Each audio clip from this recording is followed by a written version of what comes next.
बिस्मिल्लाहिर्रहमानिर्रहीम अस्सलाम वालेकुम नाज़रीन, U watching voice with KTN news. आऊं आहियां लैला निसार। नाज़रीन, अॼु सिंध भर में लॉकडाउन जो ॿियो ॾींहुं आहे। समूरी सिंध में लॉकडाउन हली रहियो आहे ऐं मुख़्तलिफ़ हंधनि ते असांखे बाक़ाइदा नज़र बि हली रहियो आहे ऐं जेकी सीरियसनेस असांखे गवर्नमेंट जी कोरोना वायरस जी तरफ़ नज़र अचे पई तमामु एप्रिशिएबल आहे, क़ाबिले तारीफ़ आहे। पर इहा साॻी सीरियसनेस कुझु ॿियूं बीमारियूं बि घुरनि पियूं, कुझु ॿियूं बीमारियूं बि इहा साॻी तवज्जा अटेंशन घुरनि पियूं।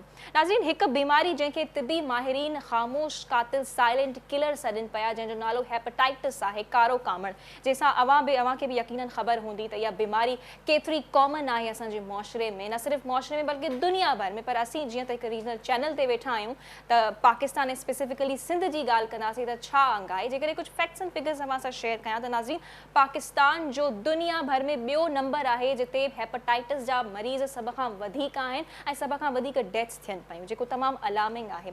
ऐं अञा जेकॾहिं अव्हांखे ॿुधायां त पाकिस्तान में रोज़ानो नाज़रीन रोज़ानो 300 खां 400 मरीज़ हेपेटाइटिस जे करे मरनि पिया। जेकॾहिं इनखे थोरो असीं कोरोना वायरस सां कंपेयर कयूं त कोरोना वायरस ॾींहं में हार्डली 100 जो अंग क्रॉस कंदो आहे, पर हेपेटाइटिस ही जेको साइलेंट किलर इन जे करे सॼो पियो वञे छो त माण्हुनि में आगाही तमामु घटि आहे।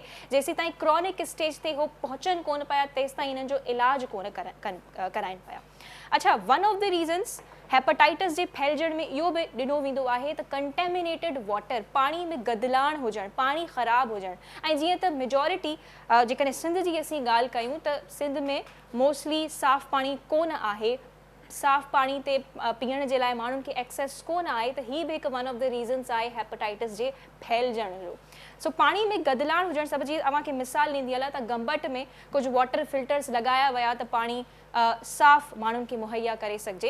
ऐं जेकॾहिं गंबट जी स्पेसिफिकली ॻाल्हि कजे त गंबट में वाटर फिल्टर्स लॻाया विया त माण्हुनि खे साफ़ पाणी मिले। इन जी वजह सां, इन जे सबबु, छो त ऑलरेडी गंबट में 95% जेकी आबादी आहे उहा हेपेटाइटिस जे हेठि आहे। सो इन ई करे असीं गंबट मां में हिकु डॉक्टर खे असीं एक्सपर्ट आहिनि उन्हनि खे लाइनअप कयो आहे। उन्हनि सां मज़ीद असीं उन्हनि जी सूरत हाल पुछण जी कोशिशि कंदासीं त गंबट में छा सूरत हाल आहे हेपेटाइटिस जी, स्क्रीनिंग केतिरे हद ताईं थी वञे पई। सो तमामु ज़बरदस्त पैनल मूंसां गॾु मौजूदु आहे। तारीफ़ कराईंदी हलां, मूंखे स्टूडियो में जॉइन कयो आहे डॉक्टर अजीत कुमार साहब। डॉक्टर साहब वरी महिरबानी, जेके कंसल्टेंट गैस्ट्रोएंट्रोलॉजिस्ट आहिनि। ऐं ॿी तरफ़ मूंखे डॉक्टर लुबना कमाणी साहिबा जॉइन कयो आहे स्काइप जे ज़रिए, जेके प्रेसिडेंट आहिनि PGLDS जूं ऐं तमामु सीनियर गैस्ट्रोएंट्रोलॉजिस्ट आहिनि। डॉक्टर साहिबा, बहुत शुक्रिया कि आपने प्रोग्राम में शिरकत की। ऐं टे तरफ़ ज़ूम ते असांखे जॉइन कयो आहे गंबट मां डॉक्टर सनाउल्ला कलवर साहब, जेके कंसल्टेंट गैस्ट्रोएंट्रोलॉजिस्ट आहिनि। माशाल्लाह सां हू बि तमामु सुठा सीनियर एंड एक्सपर्ट आहिनि। सो उन्हनि खां बि असीं गंबट जी सूरत हाल बाबति पुछंदासीं त गंबट में हेपेटाइटिस जो छा रेशो आहे, केतिरे हद ताईं स्क्रीनिंग थिए पई। ऐं हीअ जेको अलार्मिंग नंबर अव्हांजे साम्हूं रखियो आहे त रोज़ानो 300 खां 400 माण्हुनि जूं डेथ्स थियनि पियूं हेपेटाइटिस जे करे। ईअं छो? इलाज बि मौजूदु आहे हेपेटाइटिस जो, पर उन जे बावजूदि बि एतिरो वॾो मोर्टेलिटी रेट कोरोना खां बि वधीक। सो इहो अॼु असीं प्रोग्राम में सम्झण जी कोशिशि कंदासीं। अवां सभिनी जे लाइ हीउ प्रोग्राम तमामु अहम आहे।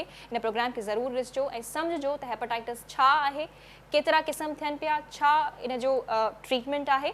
सो पंहिंजे महिमाननि जी तरफ़ हलूं पिया। पंहिंजे ॿिन्ही महिमाननि जी इजाज़त सां डॉक्टर अजीत खां शुरूआति करणु चाहींदसि त हू असांखे हेपेटाइटिस बीमारी जे बारे में ॿुधाइनि। हीउ जेको अंग असांखे नज़र अचे पियो एतिरो अलार्मिंग आहे, इलाज हुजण जे बावजूदि बि एतिरियूं डेथ्स नज़र अचनि पियूं, ईअं छो? जी डॉक्टर साहब। महिरबानी लैला तव्हांजी ऐं वॉइस ऑफ KTN जी जंहिं जेको आहे सो हिन तवसो सां हिकिड़ो असांखे मौक़ो ॾिनो डॉक्टर्स खे, त जेको आउं सम्झां थो त वर्ल्ड वाइड हिकिड़ो ग्लोबल हैज़र्ड आहे, हिकिड़ी ग्लोबल इमरजेंसी आहे, तंहिं ॾींहुं असीं पंहिंजो फोकस थोरो निमाया करियूं। एक्चुअली कोविड जी जेका सूरत हाल आहे इहा तव्हांखे ख़बर आहे त कोई माना 2019 डिसंबर खां फर्स्ट केस रिपोर्ट थिया आहिनि वुहान में and then they turn out in whole of the world. त हेसी ताईं जेको माना मॉर्टिलिटी आहे, मॉर्टिलिटी जो मक़सदु जेके डेथ रेट्स आहिनि या जेके अञा ताईं मौत थी चुकी आहे जिन मरीज़नि जी that have suffered with the covid, उहो तक़रीबन 2.57 मिलियन आहे थ्रू आउट द वर्ल्ड। अच्छा, हाणे जेकॾहिं तव्हां नज़रसानी करियो असांजे हेपेटाइटिस जे लोड जी जेको बर्डन आहे असांजे टोटल हेल्थ सिस्टम ते and overall through out the world, उहो तक़रीबन जेके एन्यूअल डेथ्स आहिनि, जेको वर्ल्ड हेल्थ ऑर्गेनाइज़ेशन जेको असांखे जेके असांखे कोट कई आहे, उहो तक़रीबन 1.4 मिलियन डेथ्स, मतिलबु 14 लख माण्हू सालाना हेपेटाइटिस B ऐं C जे करे मरनि था। हाँ जेकॾहिं तव्हां कोरोना या कोविड-19 खे खणी करे ॾिसो 2.57 million deaths up to now ऐं इहो जेको ओवरऑल असां ॾे डेटा आहे इन जे कंपेरिज़न में 1.4 मिलियन पेशेंट्स जेके डेथ करे वञनि था हेपेटाइटिस बी ऐं सी जी and this trend has been on going since 1990 हाँ 1990 खां वठी करे इफ़ यू जस्ट कैलकुलेट त ही ऑलमोस्ट बिलियन में नंबर वञे थो हली हेपेटाइटिस बी जो ऐं सी जो। अच्छा हाणे हेपेटाइटिस बी जेको आहे सो कंपेरेटिवली छो एॾो वॾो बिगर प्रॉब्लम आहे than the covid is because Covid हिकिड़ो अहिड़ी सिचुएशन क्रिएट करे थो जंहिंमें 7 ॾींहंनि में 10 ॾींहंनि में मरीज़ दाख़िल थिए थो ऐं जेके अर्लियर रिपोर्ट्स हुयूं कोविड खे वठी करे या उन खां पोइ लेटर ऑन्स बि जेके असां ॾे डेटा अवेलेबल आहे उन में मॉर्टिलिटी हुनजी जेका केस फैटिलिटी आहे उहा 1% टू 1.5% इन खां ज़्यादा न आहे मतिलबु 100 मरीज़नि खे जेकॾहिं कोविड थिए थो तो उन्हनि मां हार्डली कोई 10 to 15% में सीवियर इलनेस अचे थी जिन खे अस्पताल में दाख़िल करणो पवे थो ऐं उन्हनि मां बि हिकिड़ो फ्रैक्शन ऑफ पेशेंट्स आहे जेके एक्सपायर थी वञनि था त पर ओवरऑल जेका केस फैटिलिटी आहे उहा लेस देन 1% टू 1.5% उहा डेफिनेटली कोट थिए थी त जॾहिं त हेपेटाइटिस बी ऐं सी जो मसइलो इहो आहे त once it is acquired through the blood, through the sexual contact or from pregnant ladies और जेको आहे सो औरतुनि मां पंहिंजे ॿारनि ॾांहुं जेके मुंतक़िल थिए थी प्रेगनेंसी हमल जे दौरान त उहा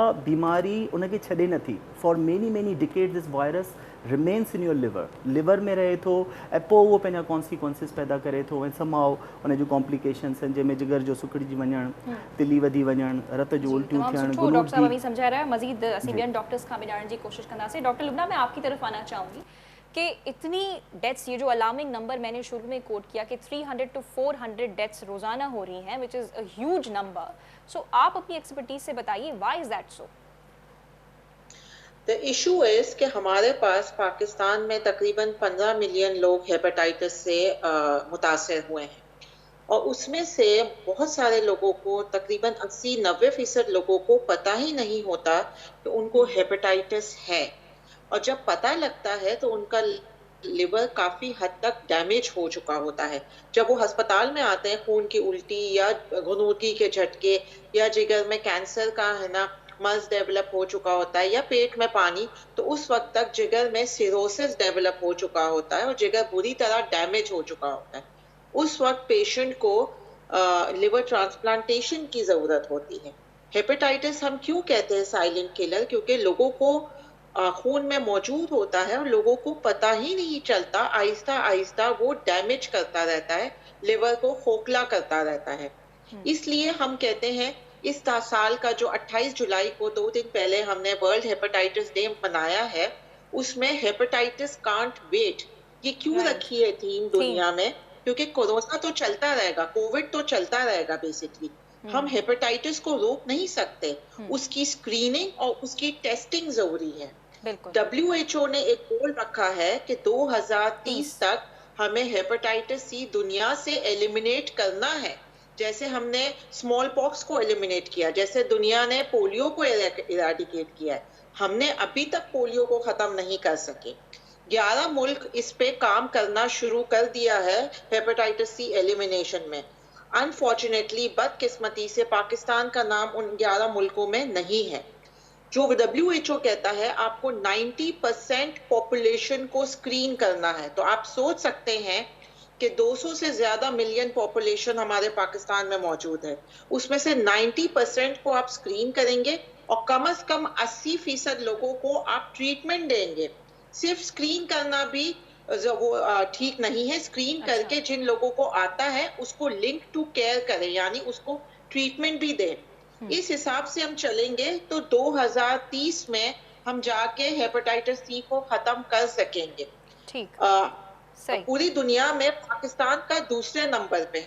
प्रॉब्लम ये है कि लोग टेस्ट नहीं करवाते हैं और लोग एंड स्टेज पे आते हैं, एंड स्टेज लिवर डिजीज पे, इसलिए हमारे यहाँ पे मोर्टेलिटी बहुत ज्यादा है। तो ये एक प्रॉब्लम है कि टेस्ट नहीं कराया जाता है और बिल्कुल आखिरी वाली स्टेज पे आके वो डॉक्टर के यहाँ हाजिर होते हैं। डॉक्टर सनाउल्ला साहब अवां जी तरफ़ आऊं अचणु चाहींदसि, जेकर सिंध जी नाज़रीन अवां खे ॿुधाईंदी हलां त 30 खां वठी 35% आबादी जेको आहे सिंध जी उहा हेपेटाइटिस जे मर्ज़ में मुब्तला आहे। डॉक्टर सनाउल्ला साहब अवां गंबट जी सूरत हाल ॿुधाइजो, गंबट में अवी जेको आहे डिफरेंट पेशेंट्स सां डील कंदा हूंदो, तो उते छा सूरत हाल आहे, छा वाकई में जेकी गंबट जी 95% आबादी आहे उहा हेपेटाइटिस में मुब्तला आहे ऐं जेकॾहिं आहे त छा सबब आहिनि इन्हनि जे पोयां? अच्छा, महिरबानी लैला, कुझु ॿ अखर ॿुधाइण जो असांखे मौक़ो मिलियो। अलार्मिंग सिचुएशन आहे इन सेंस के असां वटि सिर्फ़ु तव्हांखे जेकॾहिं मां ॿुधाईंदो हलां पंहिंजी गंभीर जी सिचुएशन, त असां वटि जेको आहे तक़रीबन ईअं सम्झो त 2 खां 2.5 जी OPD आहे मंथली। मां सिर्फ़ु गैस्ट्रो जी ॻाल्हि कयां थो पियो। उन में ऑलमोस्ट 50 to 60% जेके असां वटि जेके पेशेंट आहिनि उहे सिर्फ़ु हेपेटाइटिस जा आहिनि। ऐं लाज़मी न उहो सिर्फ़ु जेको आहे गंभीर जा हुजे, छो त हाणे हिकिड़ो गंभीर हिकिड़ो रेफरल सेंटर आहे, त पोइ उन करे अचनि मुख़्तलिफ़ जेको आहे उहा सिंध जे जेको आहे ऐं इवन सिंध खां ॿाहिरां सॼे पाकिस्तान मां पेशेंट पिया अचनि पिया, त इहो अलार्मिंग रेशियो आहे 50 to 60% जो। ऐं जीअं मैडम लुबना कामनी ॿुधायो त पेशेंट बेसिकली जॾहिं अवेयर थिए थो पियो प्रॉब्लम सां हेपेटाइटिस वारे, तेसी ताईं काफ़ी जेकी उनजी लिवर आहे काफ़ी हद ताईं डैमेज थी चुकी हूंदी आहे, पेट में पाणी जो अचणु आहे, रत जूं उल्टियूं अचनि थियूं पियूं पेशेंट खे, या बेहोशी या रुची या दौरा अचनि था पिया। सर इते ॿुधाइजो ईअं छो आहे, एॾी देर सां ख़बर पए पई? छा हेपेटाइटिस जा सिम्पटम्स एतिरा विजिबल न आहिनि या इहा लैक ऑफ अवेयरनेस जी ॻाल्हि आहे? जॾहिं शुरू में इन्फेक्शन लॻे थी पई, प्रोटोने जो हेपेटाइटिस B हुजे या C हुजे, त उहो शुरू में उन जा SH को असर या असरात न हूंदा आहिनि, सिम्पटम्स न हूंदा आहिनि जो माण्हू उन खे जेको आहे माण्हू खे ख़बर पए त मूंखे का इन्फेक्शन लॻी आहे। हाणे उन खे जेको आहे जेकॾहिं इन्फेक्शन लॻे थी त उन खे कम अज़ कम जेको आहे 5 खां 8 साल ऐं थी सघे तो 15 सालनि ताईं बि कुझु आहे स्टडीज़ आहिनि, उन खे एतिरो टाइम लॻे थो आस्ते आस्ते उन खे जेको आहे लिवर खे डैमेज थियण में, ऐं पोइ जॾहिं उहा लिवर डैमेज थिए थी पई तॾहिं पेशेंट खे जेको आहे ख़बर पए थी त मुंहिंजो जेको आहे हेपेटाइटिस आहे, जंहिंजे करे लिवर डैमेज थी चुको आहे। उन में जस्ट तव्हां अॻ में कुझु अजीत बि जेको आहे उहो रिस्क फैक्टर्स ॿुधाया, जंहिंमें टॉप मोस्ट जेको आहे न उहो बेसिकली जेको कारो कमण आहे उहो ब्लड बॉर्न आहे। तव्हां जेको शुरू में ज़िक्र कयो गदिलो पाणी आहे, sorry I am correcting U, उन में हेपेटाइटिस A जो त गदिले पाणी सां तालुक़ आहे, पर B ऐं C जो बेसिकली तालुक़ आहे ब्लड बॉर्न सां, जिते यूज़्ड सिरिंज यूज़ थींदी पियूं। असां वटि जेको अॻ में ट्रेंड हुयो, हाणे कुझु जेको कंहिं ते बहितर बि थी चुको आहे, जो ब्लेड रीयूज़ कंदो हुयो पंहिंजो बार्बर शॉप ते, उहे थींदा हुया, ड्रिप्स जेको आहे उहे रीयूज़ थींदियूं पियूं, सिरिंज रीयूज़ थींदियूं पियूं, टेटू थोरो घटि आहे असां वटि जेको मुआशरे में, पर टेटूइंग बि हिकिड़ी आहे, या हिकिड़ो कन छिदराइणु आहे, नकु छिदराइणु आहे, असांजी बाक़ी छिदराइनि थियूं पियूं। सभु रिस्क फैक्टर्स आहिनि इन शइ में जेके इन्वॉल्व आहिनि, जेके आहिनि। ऐं ज़ाहिर आहे हिन हेपेटाइटिस B में जेको मोस्ट इम्पोर्टेंट कारण आहे उहो ॿार जो माउ खां ॿार में वञणु आहे। 90% केसिस में 90% जेको आहे चांस आहे पंहिंजे मदर खां पंहिंजे ॿार में वञण जो हेपेटाइटिस B जो, जेकॾहिं उहा पेशेंट कैरियर आहे हेपेटाइटिस B, जीअं उनखे इन्फेक्शन जेको आहे मदर खे। तो सॼा इहे रिस्क फैक्टर हूंदा। मसइलो इहो आहे त असां वटि स्क्रीनिंग कोन्हे की, मतिलबु हिकिड़ो मास स्क्रीनिंग जंहिंखे चऊं, जंहिंखे तव्हां तक़रीबन हर कंहिं माण्हू खे उन विषय में कवर कयो। बिलफर्ज़ हिकिड़ो पेशेंट जेको आहे जेको ब्लड डोनेट करणु वञे थो, उनखे त उनजी टेस्ट करायूं था पिया असां, उन में उनखे ख़बर पए थी असांखे हेपेटाइटिस B या C आहे। बाक़ी जेको घर वेठो आहे, जंहिंखे का तकलीफ़ कोन्हे, कंहिं कम असांखे उहो हस्पताल नथो पुॼे, उन वीचारे खे त ख़बर ई कोन थी पए त मूंखे हेपेटाइटिस B आहे का, जेसीं ताईं उहो पाण वञी करे का टेस्ट कराए को शौक़ मञा। पर इहा आगाही सर कीअं ॾिजे जो माण्हू वञी करे स्क्रीनिंग कराइनि, इहा कंहिं ते ज़िम्मेदारी अचे पई? सो इहो सवाल आऊं डॉक्टर लुबना की तरफ खड़ी वञणु चाहिए पई। डॉक्टर लुबना साहिबा, जैसे हम स्क्रीनिंग की बात करें, जैसे डॉक्टर सनाउल्लाह साहब भी कह रहे थे कि काफ़ी लोगों को पता नहीं होता है कि they have been infected with hepatitis, जब तक कि वो अपनी स्क्रीनिंग नहीं करवाते हैं। तो स्क्रीनिंग ना करवाना, ये किस पे जिम्मेदारी आयद होती है कि वो पॉपुलेशन की स्क्रीनिंग कराए? यकीनन हुकूमत पे ही आती होगी, तो आप इस पे क्या फर्दर कमेंट करेंगी? मैं कहूंगी इसकी जिम्मेदारी सब पे आयद होती है। सिर्फ आप हुकूमत को नहीं कसूरवार ठहरा सकते हैं, हुकूमत की भी है, आवाम को भी है ना आगे बढ़ के स्क्रीनिंग में, क्योंकि बहुत सारे कैंप्स भी लगते हैं फ्री में। कोविड की वजह से कैंप्स जरा हम नहीं लगा सके हैं, क्योंकि हम गैदर लोगों को नहीं कर सकते इकट्ठा 400-500 लोगों को।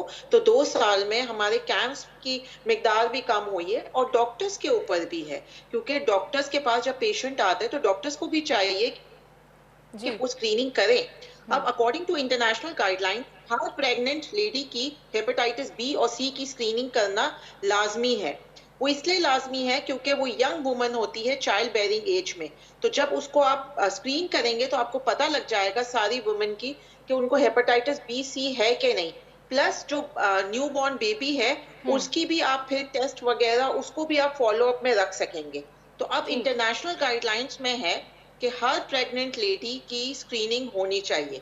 बदकिस्मती से हमारे बहुत सारी खवातीन घर में बच्चा पैदा करवाती है, गांव वगैरह में उनका कोई एंटीनेटल चेकअप नहीं होता, तो एक बड़ा हिस्सा फीमेल पॉपुलेशन का स्क्रीनिंग से महरूम रह जाता है।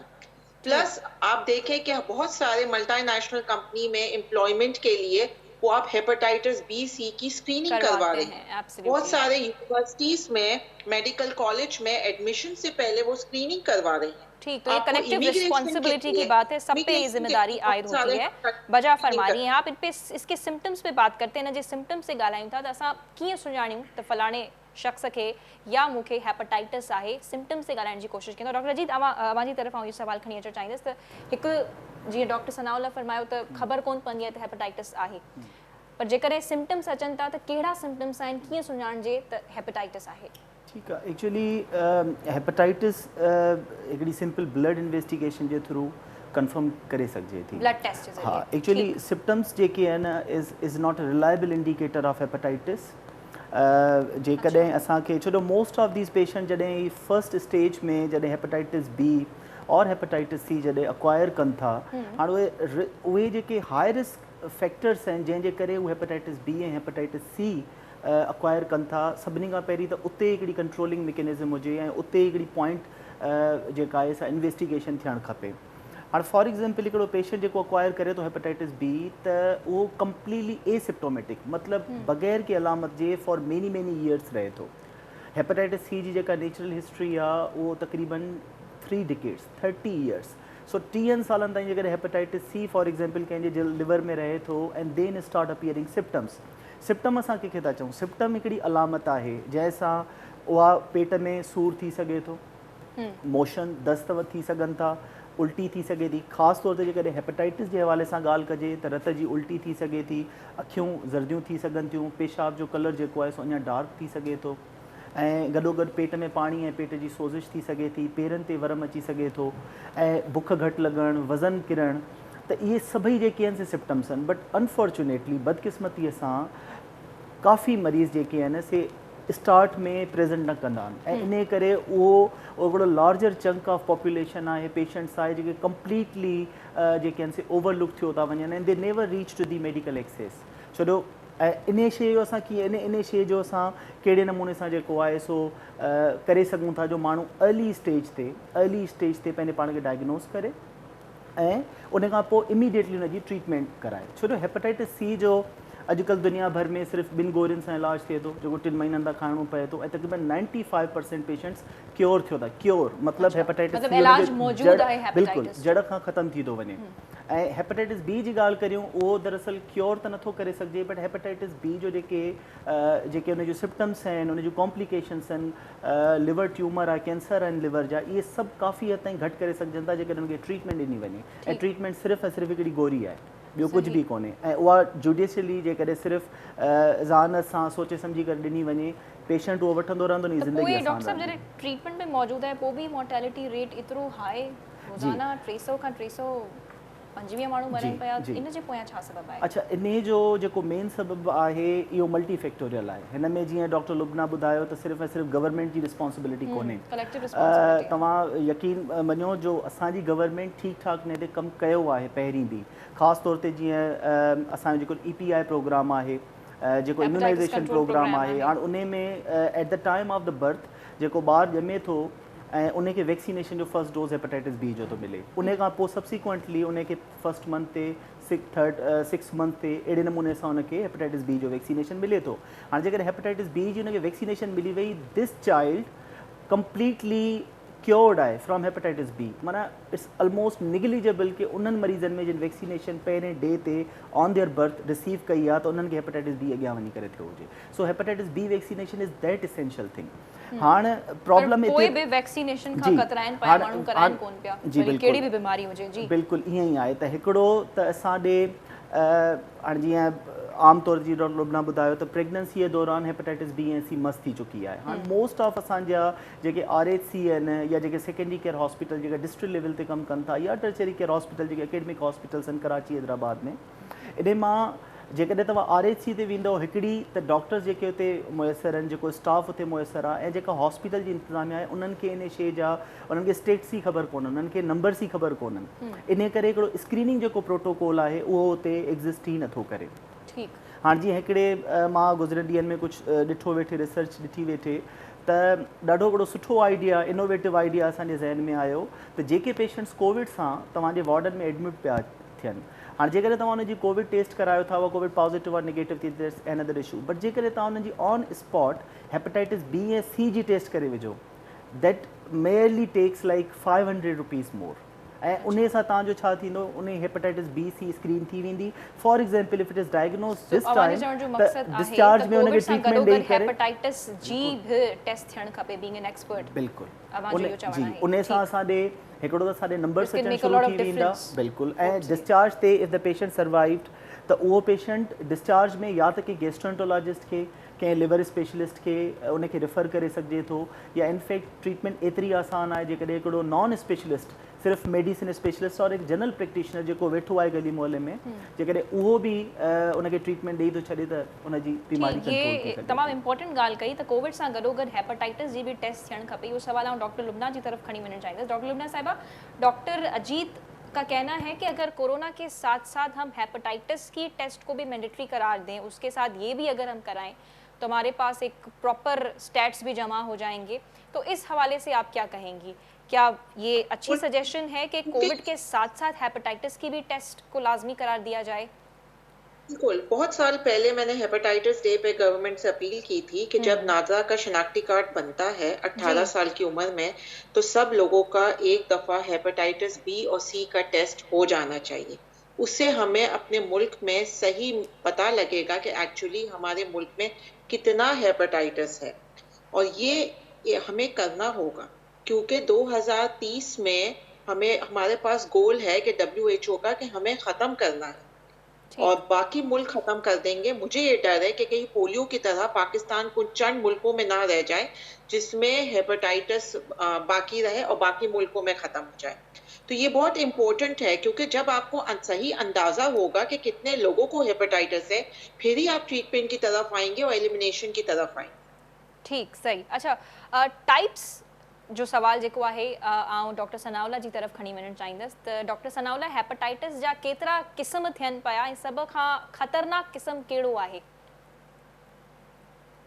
जी दादा, असल में हेपेटाइटिस के जनरली ॿिनि टाइप्स में विराइबो आहे। हिकु जंहिंखे असां आम सिंधीअ में साओ कामड़ चवंदा आहियूं, उन में हेपेटाइटिस A आहे, हेपेटाइटिस E आहे, ऐं कुझु हद ताईं हेपेटाइटिस B जा केसिस बि आहिनि, या हेपेटाइटिस जेको आहे उहा उहो जेको आहे साओ कामड़ जा अक्यूट हेपेटाइटिस, उहो सेल्फ रिस्पॉन्डिंग हूंदो आहे, पंहिंजो पाण ठीक थी वेंदो आहे। ऐं जीअं मां अॻ में बि अर्ज़ु कयो त उहो बेसिकली इहो ओरोफिकल रूट हूंदो आहे, जंहिंमें गदिलो पाणी पीअण जे करे या को अनहाइजेनिक खाधो खाइण जे करे थींदो आहे। ॿिए तरफ़ जेको आहे कारो कामड़, जंहिंखे असां सिंधी चऊं, ऐं क्रोनिक हेपेटाइटिस असां जेको आहे इन में मेडिकल लैंग्वेज में चऊं, उहो बेसिकली ॿिनि क़िस्मनि जो थींदो आहे। हेपेटाइटिस B आहे ऐं हेपेटाइटिस C आहे। 1/3 केसिस में हेपेटाइटिस B सां गॾु हेपेटाइटिस D बि थियो वञे। So basically broadly speaking hepatitis B ऐं C जेको आहे उहो ॿिनि क़िस्म जो हेपेटाइटिस थींदो आहे, जेको बेसिकली जंहिंखे असां जेको आहे कारो कामड़ चऊं, ऐं जेको अॻिते हली करे जिगर खे वाक़ई में जेको आहे उहो ख़राब थो करे। ठीक, छा हेपेटाइटिस के स्पेसिफिक एज ग्रुप में थींदी आहे? डॉक्टर साहब, इनखे बि थोरो आवाम जी आगाही जे लाइ क्लियर कजो। अच्छा, हिन लाइ को एज स्पेसिफिक ग्रुप कोन्हे बेसिकली, ठीकु आहे। हा, इहो थोरो आहे, जीअं अॻ में मां अजीत बि चयो ऐं मां बि ज़िक्र कयो अॻ में, त कॾहिं हेपेटाइटिस B जे जेको आहे रूट्स ऑफ ट्रांसमिशन जेके रूट्स आहिनि, उन में हिकिड़ो जेको आहे उहो मदर टू चाइल्ड ट्रांसमिशन बि आहे। सो इन दैट केस जेको आहे उहो ॿारनि में जेको आहे हेपेटाइटिस B त जेको आहे वधीक थींदी आहे बनिस्बत जेको आहे हेपेटाइटिस C जे। बाक़ी अदरवाइज़ अडल्ट्स में जेकी ॻाल्हि कयूं त पोइ त उहो कमु जेको आहे बराबरि थी वञे थो, ऐं कोई स्पेसिफिक एज ग्रुप इन हिसाब सां उहो कोन्हे को। ठीकु, सही है। अच्छा सर, अवां सिम्टम्स के हवाले से छा करण चाहिए? जी तो यो सवेरी सवाल डॉक्टर अजीत खां पुछो हो, पर अवां भी इनते थोड़ी रोशनी विझो। तो जी अवां एसिम्टमेटिक शय जी भी गाल कई, तो खबर कोन पवंदी आहे तो हेपेटाइटिस आहे। सो अवां छा सिम्टम्स ते कमेंट कंदव, किए सुञाणजे तो हेपेटाइटिस आहे, या जो इलाज इहो ही आहे तो जेसी ताईं असी स्क्रीनिंग न कराईंदासीं तेसी ताईं खबर कोन पवंदी? अच्छा साए कामण जी त आम उमूमन में जेको आहे उहो पहिरियों उल्टियूं शुरू थींदियूं आहिनि, को पेट में सूर थिए थो पियो, ख़ासि करे राइट साइड ते को हल्को फीवर आहे या को जिस्म में सूर थिए थो पियो ऐं पोइ अखियूं सायूं थियण शुरू थींदियूं पियूं, 3-4 खां 6 हफ़्तनि में इहो पंहिंजो पाण ठीकु थी वेंदो आहे। इहो थियो साओ कामण, अक्यूट हेपेटाइटिस जेको आहे। जेको कारो कामण आहे हेपेटाइटिस बी ऐं सी, इहो as U said earlier silent killer. Silent killer जो मतिलबु आहे त अर्लियर सिम्टम्स बिल्कुलु बि न थींदा आहिनि। हाणे के तव्हां जेकॾहिं असां क्लिनिक में पेशेंट ॾिसूं था पिया, अक्सर मरीज़ जेको आहे इहो जेको सिम्टम्स था अचनि था पिया, मूंखे जेको आहे उहो गोरियुनि में सूरु आहे, पुठियां दर्द कनि था पिया, पेट में सूरु आहे, उहो उनखे रिलेट कनि था पिया हेपेटाइटिस सां। चलो ठीकु आहे, कंहिं बहाने उहो असां वटि अचनि था कम अज़ कम, पर एक्चुअली जेको आहे उहे सिम्टम्स जेको हेपेटाइटिस जे करे कोन थींदा आहिनि उन्हनि खे। उहो विटामिन डी हुजे में इन्वॉल्व हुजे या ॿी का बीमारी हुजे सा हुजे, पर एक्चुअली हेपेटाइटिस जे करे इहे सिम्टम्स कोन थींदा आहिनि। सिम्टम्स तॾहिं डेवलप थींदा आहिनि जॾहिं जेको आहे लिवर सिरोसिस थी चुको आहे, लिवर डैमेज थी चुको आहे, जंहिंजे करे जेको आहे पेट में पाणी अचे थो ऐं जेको आहे उहो पेट अभामी वञे थो पियो, या उन जे करे पेशेंट खे जेको आहे उहो गशी जा दौरा पइनि था पिया, बेहोश थी वञे थो पेशेंट, या को रग फाटण जे करे को रत जूं उल्टियूं कंदो अचे थो, या काकूस कारो अचे थो पियो उनखे। इहे मेजर सिम्टम्स आहिनि जंहिंजे करे पेशेंट असां वटि जेको आहे उहो रिपोर्ट करे थो पियो। अच्छा डॉक्टर साहब, अवां छा पिया सम्झो त हीअ बीमारी केतिरी तवज्जो पई घुरे माण्हुनि जी ऐं उन सां गॾोगॾु हुकूमत जी बि? छा हिन बीमारी खे असां जेकॾहिं अवां जे मुताबिक़ सम्झो पिया त असीं नज़रअंदाज कयो आहे? बिल्कुलु, जीअं मैडम चयो, असां सभु स्टेक होल्डर्स उन में, अवाम, medical personnel, government, even U media person. तव्हां ॾिसो हाणे कोविड केतिरो जेको आहे हलो हंगामो लॻो पियो आहे, तव्हांखे रोज़ानो तव्हांखे जेकी ख़बर मिलंदी, हेतिरा स्टेट्स थिया, हेतिरा नंबर थिया, हेतिरी डेथ थी। तव्हां कॾहिं हेपेटाइटिस लाइ एतिरो भलो हंगामो ॾिठो आहे? सवाइ कॾहिं को 28 जेको आहे जुलाई ते को वर्ल्ड हेपेटाइटिस जे करे को अधु कलाक जो प्रोग्राम थी वञे, या को टीवी ते इंटरव्यू थी वञे, या को कंहिंजो रेडियो ते प्रोग्राम थी वञे, अदरवाइज सॼो साल असां हेपेटाइटिस खे विसारे रहियूं था। बिल्कुलु सही पिया फर्स्ट स्टेज आहे अवेयरनेस जो अवाम जो, तो उन में तव्हां जो रोल आहे, उन में असांजो रोल आहे, उन में गवर्नमेंट जो रोल आहे। पहिरीं शइ आहे अवेयरनेस, माण्हुनि खे इन शइ जी ॼाण त हुजणु खपे त हीउ केतिरो मामिलो सीरियस आहे ऐं असांखे करिणो छा आहे। ॿियो स्टेप अचे थो पोइ स्क्रीनिंग जो, पोइ उन में बि सभु आहिनि। जेको घरां निकिरी करे स्क्रीनिंग कराइण वञे थो उन जी बि ज़िमेदारी आहे। जेको पेशेंट असां वटि भले जो हिनखे हेपेटाइटिस न आहे, कंहिं ॿिए सां अचे थो प्रॉब्लम सां, असांजी ज़िमेदारी आहे त उनखे हेपेटाइटिस जी असां उनखे स्क्रीनिंग करायूं। अवाम गवर्नमेंट जो बि उन में आहे त उहो मास स्क्रीनिंग कराए, को कैंप्स हणाए, को मतिलबु फ्री में किट्स अवेलेबल करे। पोइ टियों जेको आहे फेज़ अचे थो पियो ट्रीटमेंट जो, त जेके हिनखे हेपेटाइटिस जा जेके उनमें केस पॉज़िटिव निकिरनि था पिया, पोइ उनखे प्रॉपर रेफरल जेको आहे सेंटर्स ते असां मोकिलियूं ऐं पोइ उनजी ट्रीटमेंट थी वञे। सो बेसिकली इहे टे मुंहिंजे हिसाब सां जेके फेज़ आहिनि जंहिं ते असांखे फोकस करण जी ज़रूरत आहे, ऐं असां सॼा इन में इन्वॉल्व आहियूं ऐं सॼा ज़िमेदार आहियूं। शइ तमामु ज़बरदस्त ॻाल्हि कई त कोविड सां गॾोगॾु जेतिरी कोविड खे अटेंशन ॾिनी पई वञे, ओतिरी हिन बीमारी खे बि ॾिनी वञे, ऐं हिन जी क्लिनिकल साइड डिस्कस करण सां गॾोगॾु असां हिन जी अवेयरनेस ते बि असांखे घणो ॻाल्हाइणु खपे। जो कि प्रोग्राम जो मक़सद ई आवाम जी आगाही जे लाइ असीं हे प्रोग्राम अरेंज कयो आहे त उहे अवेयर थियनि त केतिरो मामिलो सीरियस आहे, हिन खे सीरियस वठनि ऐं पंहिंजी स्क्रीनिंग कराइनि। जो मज़ीद आगाही ते असीं ॻाल्हि कंदासीं, अवेयरनेस ते ॻाल्हि कंदासीं। डॉक्टर लुबना साहिबा, मैं अवेयरनेस के बाबत ही डॉक्टर साहब से सवाल पूछ रही थी। आप PGLDS की प्रेसिडेंट हैं, आपकी सोसाइटी किस तरह से क्या इकदाम उठाती है लोगों को अवेयर करने के लिए, being a doctor, being a president, being an expert? अच्छा, हमारी सोसाइटी तकरीबन 4 साल से हमने 4 साल पहले बनाई है, और उसका मकसद ये है कि हम अवेयरनेस कैंप्स लगाएं, डिफरेंट यंग गैस्ट्रोएंटरोलॉजिस्ट को इन्वॉल्व करें, ताकि वो अपने डिफरेंट सिटीज़ में PGLDS के बैनर पे डिफरेंट अवेयरनेस सेशन करें। हम वक्फे से पैंडेमिक से पहले वक्फे से हम स्क्रीनिंग कैंप्स लगाते थे। लियाकत नेशनल में लगा, जिना अस्पताल में लगा, दारुल सेहत में लगा है। हम प्रेस क्लब में हर साल स्क्रीनिंग कैंप लगाते हैं हेपेटाइटिस डे पे। इस साल भी 200 लोग, जर्नलिस्ट और उनकी फैमिली, ऑल्दो कोविड था, रिस्ट्रिक्शंस थी, फिर भी तकरीबन 200 लोगों की फ्री स्क्रीनिंग हुई है। जिना में भी तकरीबन 300 से 400 लोगों की फ्री स्क्रीनिंग हुई है इस साल भी। कोविड ने हमारी जो हमारी कोशिशें हैं उसको स्लो डाउन कर दिया। हम लोग जो है physical meeting, physical awareness session से हम जो है वो वेबिनार्स पे आ गए हैं। हम डिफरेंट डॉक्टर्स के, स्टूडेंट्स के लिए वेबिनार करते हैं। इस साल लियाकत नेशनल हॉस्पिटल ने नर्सेस के साथ मिलके हमने नर्सेस, पैरामेडिक स्टाफ और टेक्नीशियंस का एक वेबिनार हेपेटाइटिस डे पे करवाया, जो फर्स्ट टाइम था क्योंकि डॉक्टर्स के साथ मेरा ये ख्याल है पैरामेडिक, नर्सेस और हेल्थ केयर वर्कर्स को भी शाना बशाना चलना है अगर हमें एलिमिनेशन की तरफ जाना है। अगर हमारी नर्सेस को ही अवेयरनेस नहीं होगी या हमारे टेक्नीशियंस को, हेल्थ केयर वर्कर्स को, तो हम इस जंग में जीत नहीं सकेंगे अकेले एज अ डॉक्टर। तो क्या मैडम तो आपकी हमने सोसाइटी कुछ स्पेसिफिक प्रोग्राम्स भी अरेंज करती है पैरामेडिक्स या नर्सेस वगैरह को ट्रेन करने के लिए इस ये बीमारी के हवाले फर्स्ट से? टाइम हमने इस हेपेटाइटिस डे पे नर्सेस, पैरामेडिक और हेल्थ केयर को हमें रिस्पांस बहुत अच्छा मिला है। More than 100 nurses, paramedic staff ने हमें ज्वाइन इन किया था। तो हमारा यही प्लान है कि आगे अब हम नर्सेस और पैरामेडिक और टेक्नीशियंस के लिए अवेयरनेस प्रोग्राम करें, ताकि बहुत सारे हेल्थ केयर वर्कर्स हैं जो घरों में जाते हैं, जो देहातों में, गाँव में, रूरल एरियाज में बेसिकली जो हेल्थ केयर यूनिट्स है उसमें हेल्थ केयर वर्कर्स है।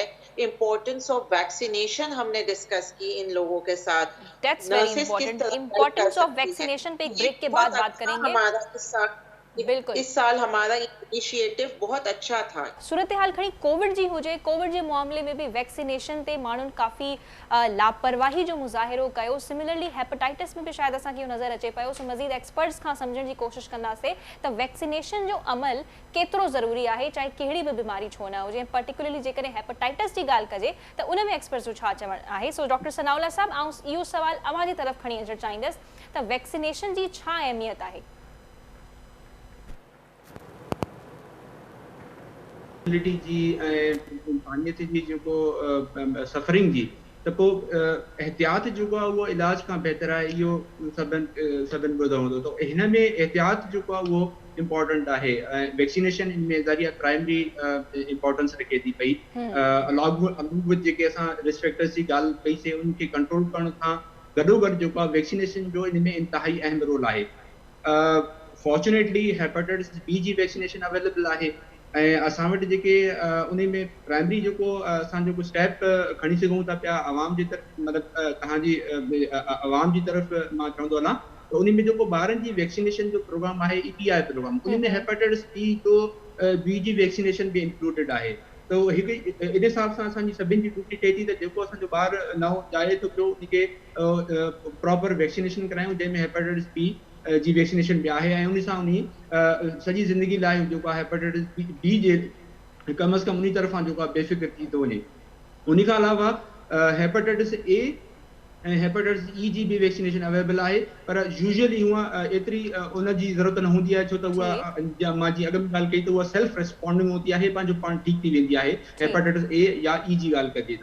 इन में इम्पोर्टेंट जेको ॻाल्हि आहे या त हेपेटाइटिस बी जी वैक्सीनेशन असां सभिनि खे कराइणु खपे। ॿारनि जी त उहा उन में शेड्यूल में अवेलेबल आहे, पर असांखे अडल्ट्स खे पाण वञी करे पहिरियों टेस्टिंग कराइणु खपे ऐं उन खां पोइ जेकॾहिं उहा हेपेटाइटिस बी न आहे त पाण खे वैक्सीन कराइणी आहे, जंहिंमें 3 डोज़ हूंदा आहिनि। अॻु में डॉक्टर अजीत उनखे एलाबोरेट करे चुको आहे। बिल्कुल सही। मज़ीद इन ते असीं डॉक्टर लुबना खां भी कमेंट्स वठण जी कोशिश कंदासीं।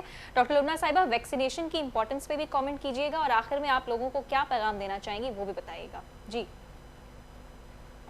वैक्सीनेशन, डॉक्टर सनाउल्लाह ने बताया कि हेपेटाइटिस बी की बहुत ज़रूरी है। EPI प्रोग्राम में हम हमेशा कहते हैं कि गवर्नमेंट कुछ नहीं करती, गवर्नमेंट ने फ्री वैक्सीनेशन रखी है, तो प्लीज़ आप जाएं, सब लोग अपना टेस्ट करवाएं। जो लोग नेगेटिव है, जिनको हेपेटाइटिस नहीं है, वो पहली फुर्सत में जाके हेपेटाइटिस बी की वैक्सीनेशन लगवाएं। जिन लोगों को हेपेटाइटिस है वो अपना बर वक्त इलाज करवाएं और इसी में हम सबकी बचत है। अगर लिवर सिरोसिस होने से पहले हमने इलाज करवा लिया है हेपेटाइटिस सी, हेपेटाइटिस बी का, तो हमारा जिगर बच सकता है, क्योंकि एक दफा अगर जिगर खत्म हो जाए तो फिर लिवर ट्रांसप्लांटेशन के अलावा और कोई दूसरा रास्ता नहीं होता। हेपेटाइटिस ई की मैं बात करती चलूं, हेपेटाइटिस ई वैसे तो सेल्फ लिमिटिंग होता है, लेकिन ये प्रेग्नेंट लेडीज में बहुत खतरनाक है और इसमें तकरीबन 20% तक चांस है मोर्टेलिटी का, अमवात होने का, मौत होने का। तो जो चाइल्ड बेयरिंग एज की जो खवातीन है, जिनकी शादियां होने जा रही है बच्चियों की, या जो प्रेगनेंसी के है ना की ख्वाहिश रखती हैं, उनको हेपेटाइटिस ई की वैक्सीनेशन लगनी चाहिए प्रेगनेंसी से पहले, क्योंकि एक दफा प्रेग्नेंट हो जाएंगी तो फिर ये वैक्सीन सेफ नहीं है। तो प्रेगनेंसी से पहले हेपेटाइटिस ई की वैक्सीनेशन अभी मौजूद है पाकिस्तान में, 2 महीना पहले ये लॉन्च हुई है। तो इसलिए उन खास तौर से यंग चाइल्ड बेयरिंग एज की जो खवातीन है उनमें लगनी चाहिए hepatitis E, totally safe vaccine है। बहुत और मैं जरूरी बात एक ही की आपने मैसेज देना चाहूंगी अपनी कौम को कि प्लीज जाएं, टेस्ट करवाएं। टेस्ट करवाने के 2 फायदे हैं, अगर आपको नहीं है अल्लाह का शुक्र अदा करें और वैक्सीन लगवाएं, अगर आपको है तो आप बर वक्त उसका इलाज करें, इलाज करवाएं। बिल्कुल, बहुत आपने अच्छे तरीके से समझाया हमें। जी डॉक्टर अजीत साहब, आखिर में न कोरोना जी सूरत हाल बीमारियुनि वारी सूरत हाल में अवां छा मैसेज ॾियणु चाहींदो आवाम खे? सो एक्चुअली काफ़ी हद ताईं डॉक्टर लुबना ऐं डॉक्टर सनाउल्ला इन शइ खे एलेबोरेट करे चुका आहिनि।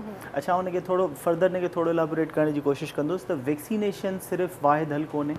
हेपेटाइटिस बी मदर मां ॿारनि ॾे अचे थी, इन करे जेका मेटरल ट्रांसमिशन आहे उनखे घटि करिणो आहे। मेटरल ट्रांसमिशन कीअं घटि थींदी उनजी बि स्क्रीनिंग असांखे करणी आहे ऐं उनखे हिकिड़ी सेफ लिमिट्स में उनजी ट्रीटमेंट स्टार्ट करणी आहे, जीअं ॿार में ट्रांसफ़र घटि थिए वायरस जो। ठीकु आहे।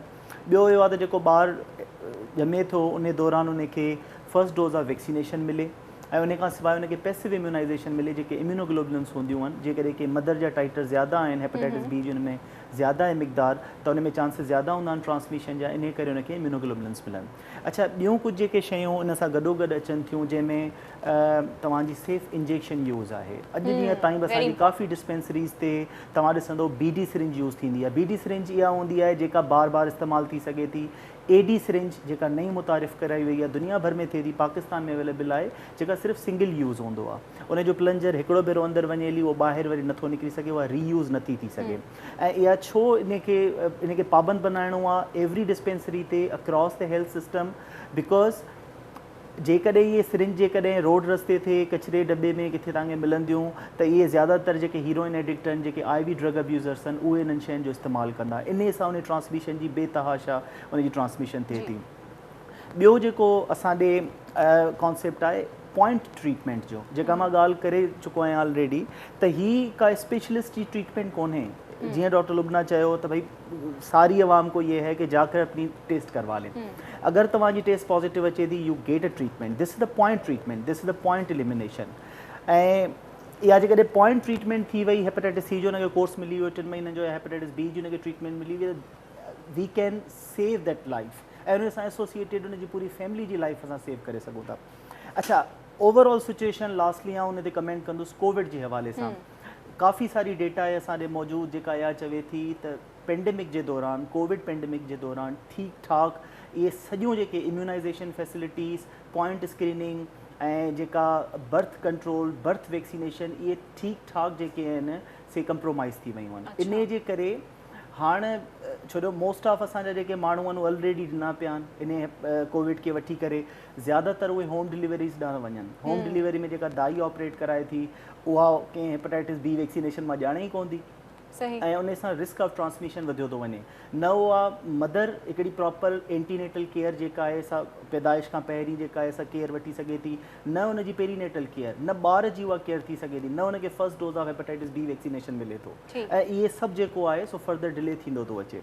अच्छा, गॾो जी आख़िर में इहो आहे त असां इन शइ खे कंट्रोल करण जे लाइ, छो जो असांखे ख़बर आहे असीं छा बि करे वठूं, लेकिन असीं पूरी तौर ते हिनखे कंट्रोल करे न सघंदासीं जेसि ताईं कोविड पेंडेमिक आहे। Unfortunately we have to bear it down. But government खे इनिशिएटिव वठणु खपे त जेके बि वैक्सीनेशन सेंटर्स हुआ, जेके हेपेटाइटिस B ऐं हेपेटाइटिस C जे अगेंस्ट जेके कैंपेन्स हुयूं, उन्हनि खे रन कयो वञे।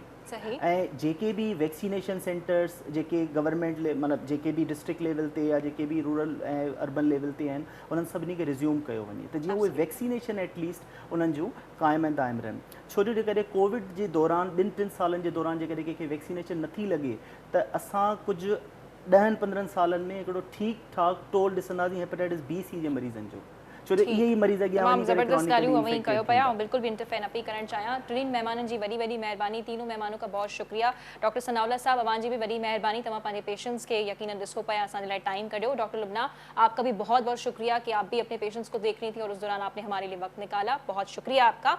और डॉक्टर अजीत अवां जी वॾी वॾी महिरबानी, तमामु सुठे नमूने अवी एक्सप्लेन कयो टिनी doctors, it was a wonderful panel ऐं उमेद आहे त नाज़रीन अव्हांखे सम्झ आई हूंदी ॻाल्हि। असीं ही प्रोग्राम अवां जी आगाही जे लाइ अरेंज कयो हुयोसीं त जीअं अवां बि आगाह थी सघो।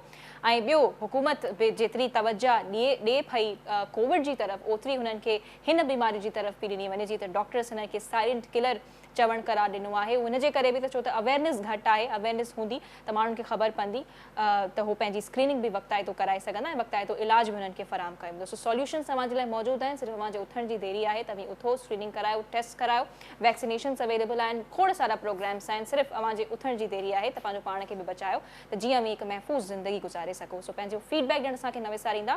तेसीं ताईं लैला निसार की इजाज़त, मुलाक़ात थींदी अॻिले हफ़्ते। अल्लाह हाफ़िज़।